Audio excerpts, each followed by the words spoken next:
Good afternoon, everyone. Thank you all for coming out today and talk about this Rice football team. Talking about our prior game, we had the opportunity to play a little extra football on Saturday, and I'm pleased we were able to find a way to win the game in overtime.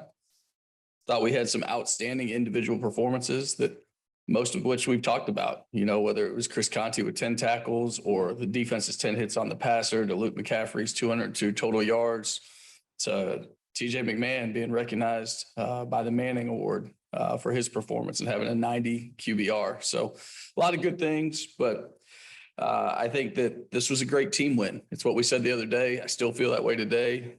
We needed everybody. And I think it was a character revealing, gritty team win. And that's pretty cool to be a part of. Offensively, I thought we played with way too much error in the first half, including the critical self-inflicted wounds of fumbling the football and one of them coming at the 1 yard line, which we know is critical. We were able to get our act together and find a way to score one more point than our opponent, which is always the goal. And especially when you talk about a conference road game, that's the goal.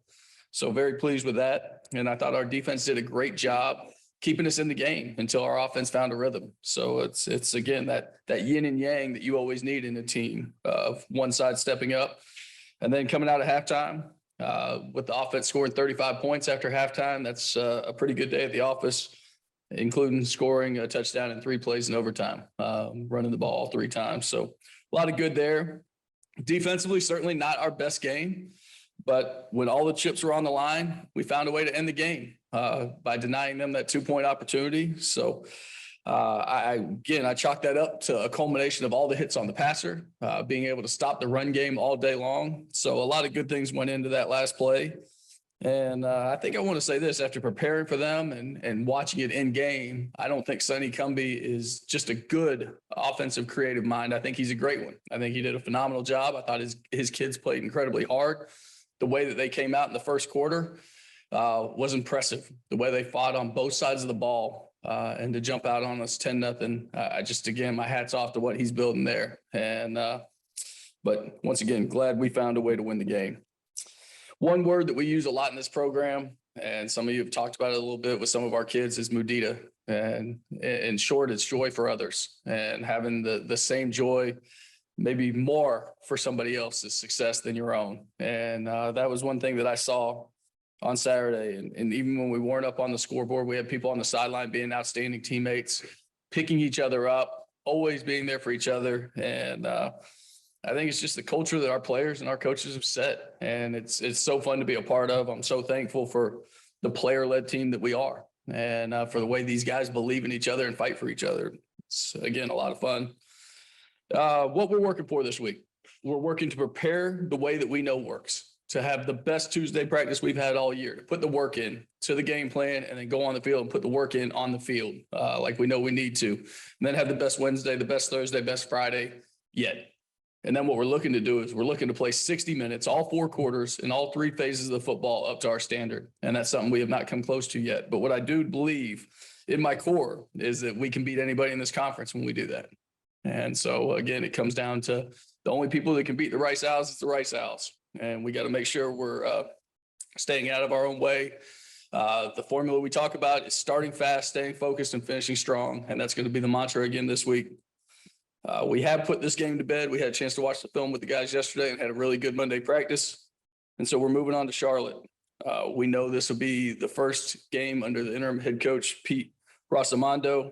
And just like any other game, we're going to prepare the right way. We're going to look at the film. We're going to put a great plan together. We're going to give it to the guys, and we're going to work our butts off this week so that we can come back out here and HRS this Saturday and work on going 1-0 and celebrating homecoming. With that, I'll open it up for any questions. Each season has its own story. What are the close games and close wins told you about the identity of this year?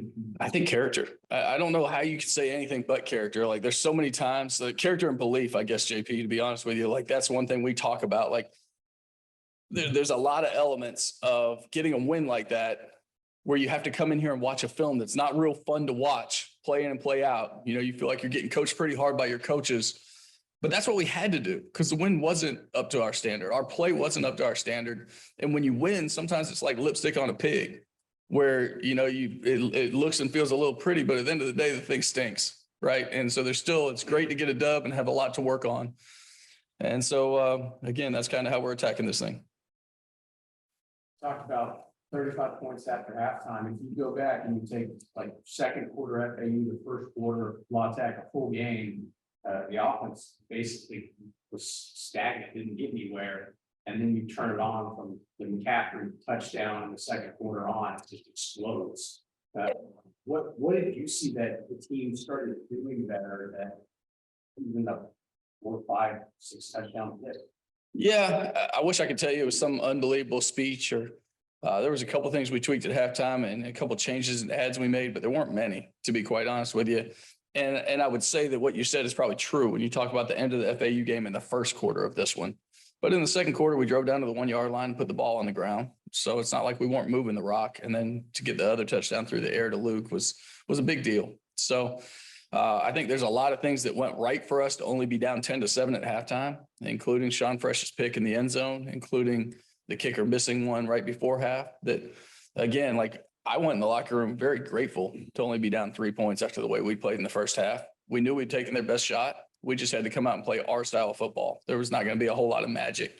I'm very thankful that we were able to come out and execute better offensively for sure. You mentioned a few changes. One of those was Juma, getting him his first real significant run of the season. What did you see from him? What did he do that enabled the running game to really get going? Yeah, there's a couple things, Matt. Number one, this is a guy that is coached by CJ Anderson, right? Like who has had some of the best running back coaches across the world of college football and pro football. When you talk about guys like Ron Gould, who I had the opportunity to work with for a year, and all the guys he played under in the league, he's just got so much knowledge. And what was really cool is when Juma got those opportunities, he put those drills on film. So what did he do? Well, he did things like run and make contact with his near leg and near shoulder and power through a defender. Like there were multiple times. I think everybody wants to talk about overtime and the great run that he had late in the game and the touchdown, but the third down runs when he kept the sticks alive and got himself more carries and got our offense another set of changes. Those are the things that Juma came in and did a phenomenal job at. And, you know, you guys know I sat up here last week and we weren't talking about giving Juma more carries, right? That was not a goal. We were going to limit it and really try to be as specific as we could with Ari and Cameron. And it just turns out Ari didn't have a good day.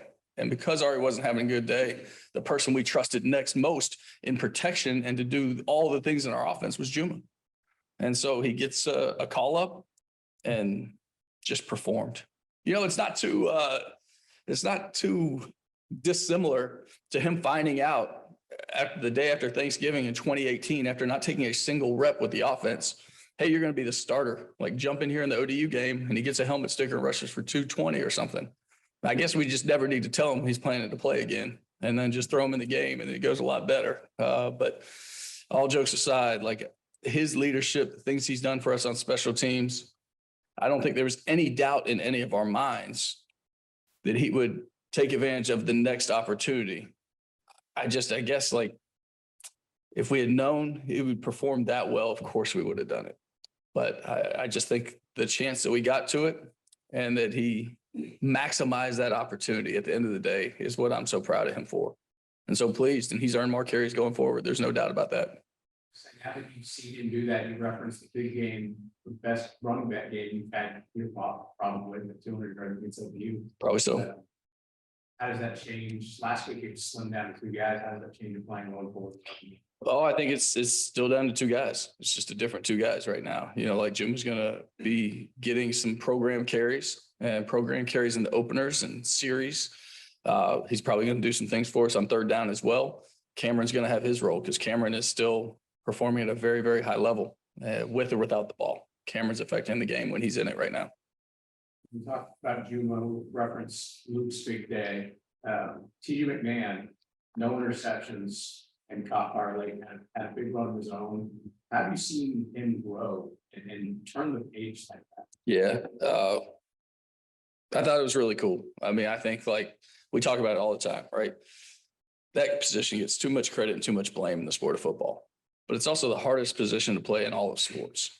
And, you know, the man in the arena, it's a tough place to be when things aren't going well and everybody's staring at you every play. And he came out of the FAU game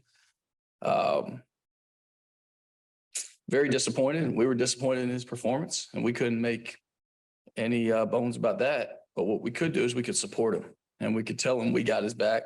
We thought we had a good week. We thought we had a great plan again this week. And it didn't start out as well, right? Like we missed some throws on 3rd and 4th down. And you're like, okay, we got to calm down. We got to get him in rhythm. And that's all he wanted. He just kept saying on the sideline, hey, just keep doing it. Get me in rhythm. And it's always easier. Like the best friend of a quarterback is a good running game. And when you're rushing for almost 300 yards, that helps too. But he also made some big time throws down the stretch, as you referenced. And some of that run game was his own legs. And that was so fun to be a part of. It was so fun to see him pull that ball and get loose and go make a big play for the Owls. You know, they have a new coach. How much someone, because you don't know what this guy, what they're going to do, what they're going to do. It's going to be difficult. Yeah. I've only been in their situation one time, and it was in 2000 when I was a GA at Alabama. We got fired about 6 or 7 games in. And I remember that at that time, you tried to do right for the kids, but you sure were worried about your own family. Like you tried to make sure you were preparing them, but you're also making a lot more phone calls than you'd make during a normal game week. So I have no idea what they're going to do on any sides. I don't know. As the offensive line coach, is he going to say, hey, we're going to try to run the ball. We're going to try to lock this game down and give our defense a chance. I don't know if he's going to interfere on the defensive side of the ball. I really don't know. You're exactly right. But my sense is he's probably worried or probably trying to create as much stability as possible and go with what they know. And also like knowing that their best player on offense is Chris Reynolds and the offense goes through the quarterback. So I don't know how much he'll want to change things other than put his arm around the coaches and team and try to get them to stay together. I would imagine that's his focus as much as anything. Yeah, the captain is a kid that we know well in Marquise Watts, number 0. He plays on the offense as left tackle almost exclusively. So what are we looking for? We're looking for a defense that's going to have components of movement, but they've also decided to play more base than they have, and they've done better when they played base and kind of just stayed and played more zone out back. And so that's going to make us earn things. That's not going to give us like man coverage to just have somebody run by somebody. So whether they're playing their cloud, their cover 2, or whatever it is behind it, they're doing a good enough job fitting the run. That again, I think they're just going to make us earn it, and we're prepared to do that. You know, offense Reynolds, obviously big game last year, but you've got 3 proven veteran receivers. So how do you wouldn't think about it? Yeah, same 3, right? Yeah, I mean, it's for largely the same personnel that we're going to play in the Charlotte game again. Now, the good thing about that for us is I think we've evolved a lot. We've grown a lot.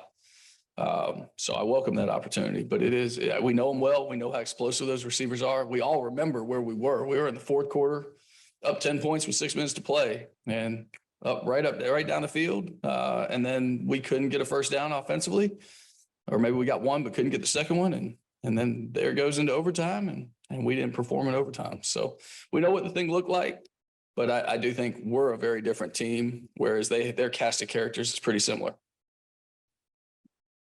So I was going to ask you, like, what's other than coaches mentioned in the past, you not practicing during the week for this coming in and playing, you being a wily veteran, is that leading to that, or how is that been for you? Yeah, I mean, a lot of it is luckily the experience I've had in this defense. I mean, I've been in this defense for 5 years, so if I wasn't aware of the plays and what we were running, I think we'd have other issues. But yeah, I mean, you know, I've been a guy who's battled injuries throughout my career, and you know, me and Bloom and the training staff and Calhoun and Coach Smith have been in constant communication about really how to get me to Saturday, because you know, this season's been an awesome shift for me. I've gotten to watch Ekene Nwachukwu grow so much and be able to take over that role as kind of our big guy, like the heavy guy on the D line who does a lot of the heavy lifting for us.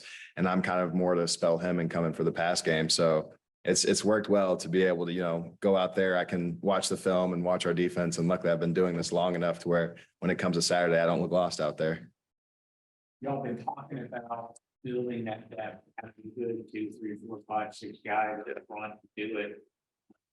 What's it been like for you getting to watching the fact that like you don't feel like maybe you have to be on the field every play because it's McKenna or Isaiah or keep going down the list. I mean, that's kind of every defensive lineman's dream. Like on one hand, you want to be the guy that plays 60, 70 plays a game. On the other hand, you want to be fresh all game. And anyone who's played 70 plays in a game knows that those last 25, you're fighting for your life. So the fact that I can go in, McKenna can go in, Isaiah, DeBraylin, Quint, you name it, Josh, KK, whoever can go in there. We even have some freshman guys who are really ready to play right now.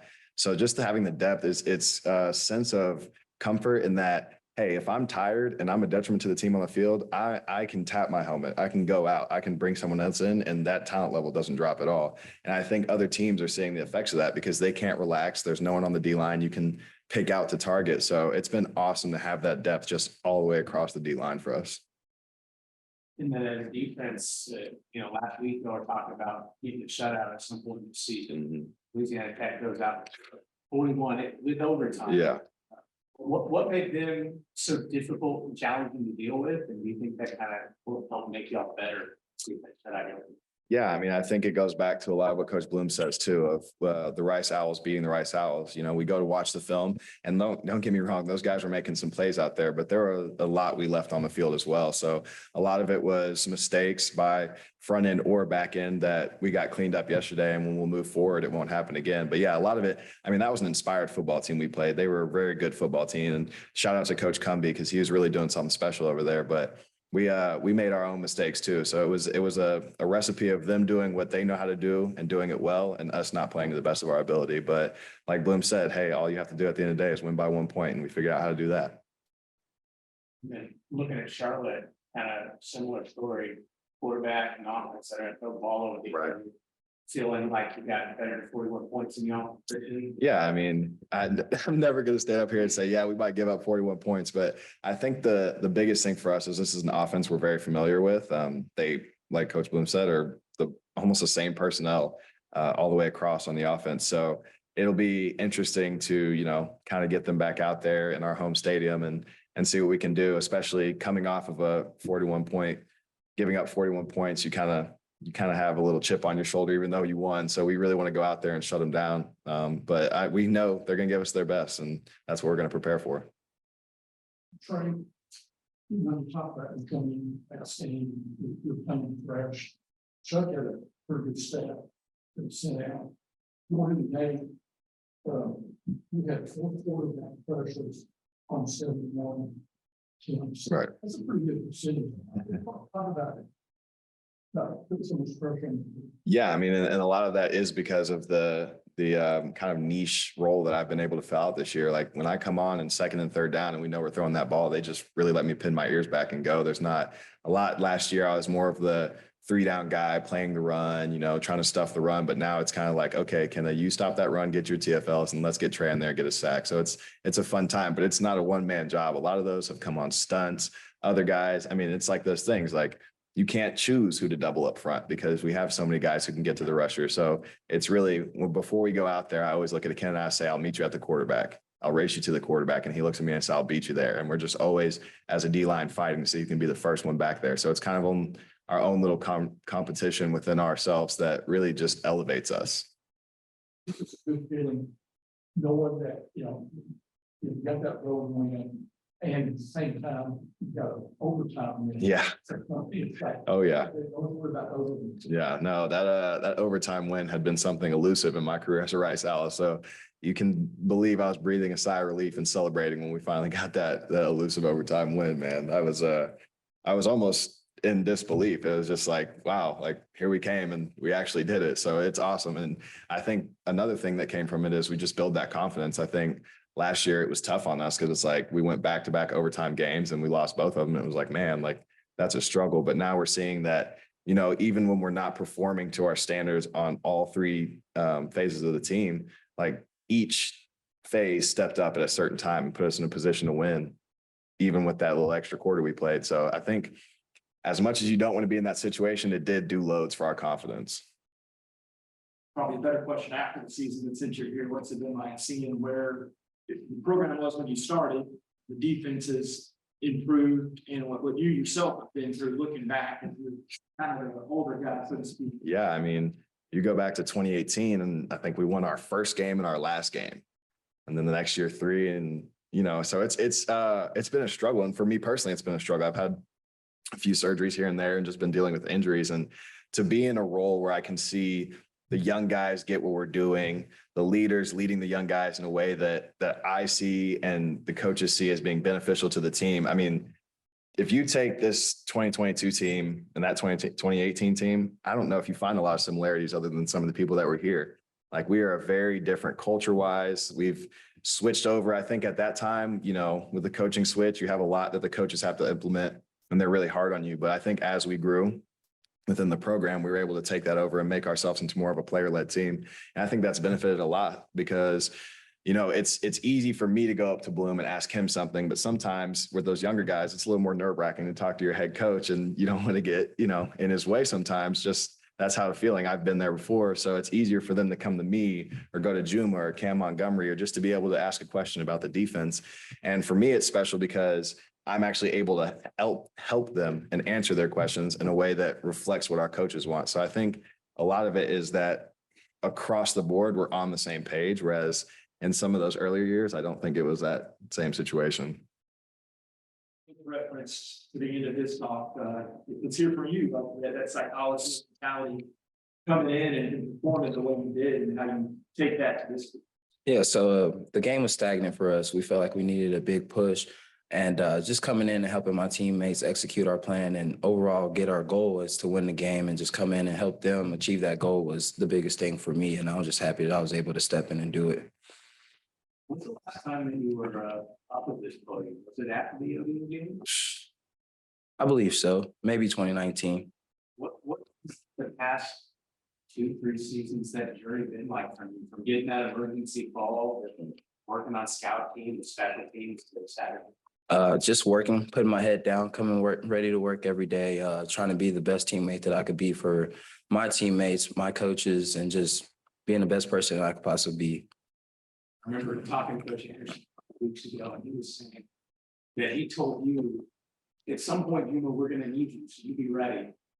What's it like when you get thrown out second quarter or something like that, and Coach is all right, you've been waiting, now it's your turn to go?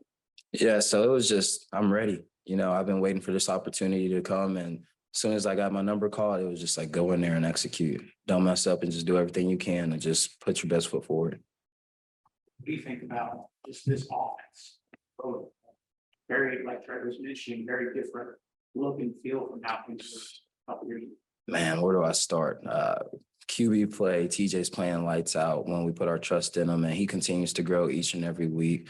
We got outstanding receivers, Luke McCaffrey, Zeke Estelle, Bradley Rosner, Kobe Campbell. They're coming in and they're just an explosive group.